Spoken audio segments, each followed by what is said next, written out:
boli druidi.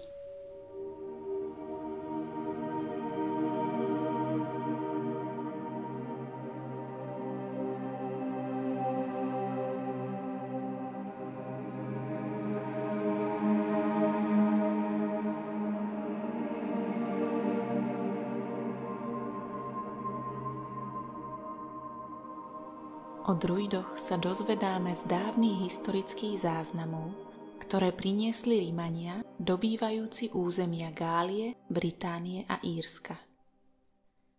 Sú popisovaní ako múdri učenci, kňazi a liečitelia, ktorí mali významné postavenie v keltských komunitách. V príbehoch, filmoch a rozprávkach väčšinou vystupujú ako múdri starí bradatí muži v dlhých bielých róbach, ktorí sa venujú tajomným magickým umeniam v lesoch. Ich známym atribútom je zlatý kosák, ktorým údajne zbierajú imelo, posvetnú bylinu mieru a prosperity.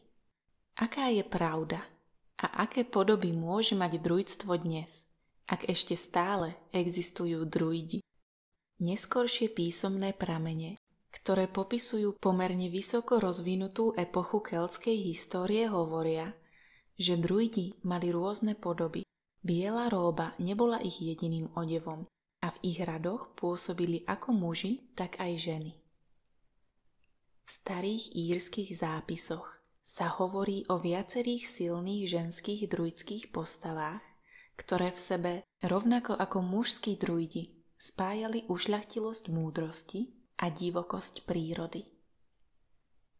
Na toto neobyčajné prepojenie vlastností poukazuje už samotné slovo druid, ktoré by sa dalo preložiť ako človek múdrosti dubu.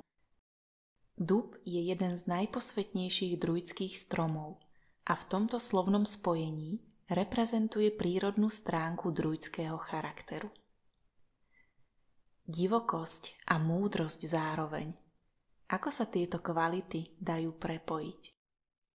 Súčasťou dávneho druidského učenia bolo vzdelávanie sa v prírodných vedách aj v bardskom umení. Bardov poznáme ako rozprávačov príbehov, hudobníkov a básnikov, ktorí však vo svojich dielach prinášali okrem zábavy aj hlbokú múdrosť. V ich príbehoch boli ukryté poklady. Dokázali svojou symbolikou aj prejavom osloviť nielen myseľ, ale aj ducha. Úroveň ich literárneho vzdelania a rečníckej sofistikovanosti bola naozaj neobyčajná, ako nám ukazujú mnohé dochované príbehy o nich. Druidi, ktorí údajne tvorili ešte vyššiu formu učenia, sa naviac venovali otázkam morálnej filozofie a pokročilej práci so silami prírody. Práve k nej potrebovali svoju kvalitu divokosti. Prírodné sily sa dajú skutočne pochopiť len tak, že ich človek objaví sám v sebe. Pre druidov bola zem a príroda posvätná. Stromy, zvieratá, rastliny a kamene prehovárali živými hlasmi a prinášali svoje učenie o prírodných mystériách.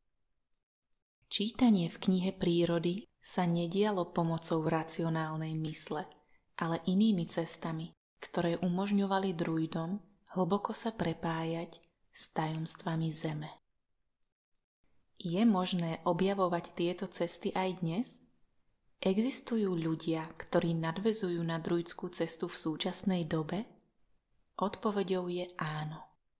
Hoci si druidstvo prešlo obdobiami rozkvetu aj útlaku, jeho línia sa časom nesie ďalej. V súčasnosti má mnohé podoby, tak ako by to v slobodnom svete aj malo byť. V 60. rokoch minulého storočia sa znovu prebudil záujem o druidskú tradíciu a vzniklo viacero novodobých druidských skupín, ktoré žijú dodnes. Mnohí ľudia, ktorých táto cesta oslovuje, sa však nechcú zapájať do skupín a najradšej objavujú sami, alebo vo voľných, spontánnych zoskupeniach. Aj samotná druidská cesta môže mať rôzne podoby a keďže neexistuje žiaden spoločný kódex alebo ustanovenie podmienok, Každý ju prispôsobuje svojmu vlastnému osobnému cíteniu. Čo však všetkých druidov spája, je vnímanie Zeme ako posvätnej živej bytosti. Niektorí z nich kladú väčší dôraz na nasledovanie starých keltských tradícií, iní kráčajú novodobejšími cestami, ktoré prepájajú inšpirácie z rozličných smerov. Vždy je to však Zem, ktorá stojí v popredí ich spirituality. Príroda je hlbokým zdrojom podpory, múdrosti a duchovného vedenia. Dôležité je aj druidské spojenie s telom, ktoré je tiež považované za posvätné a prepojené so zemou.